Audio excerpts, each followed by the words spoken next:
Psihologinja mi je rekla, da če ne morem govoriti, ker sem vedno molčal pri njej, če ne morem govoriti, da naj nekaj napišem.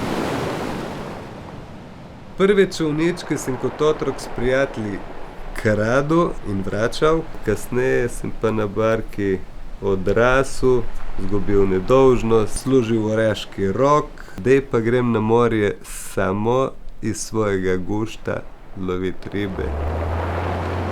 Morje po eni strani sovražim, po drugi strani ga imam rad. Bili so cajti, ko sem ga sovražil na vso moč, ko sem moral nazaj, moraš pustiti frende, moraš pustiti punco. Sem ena zadnjih generacij, kjer se je res živelo ko v starih časih.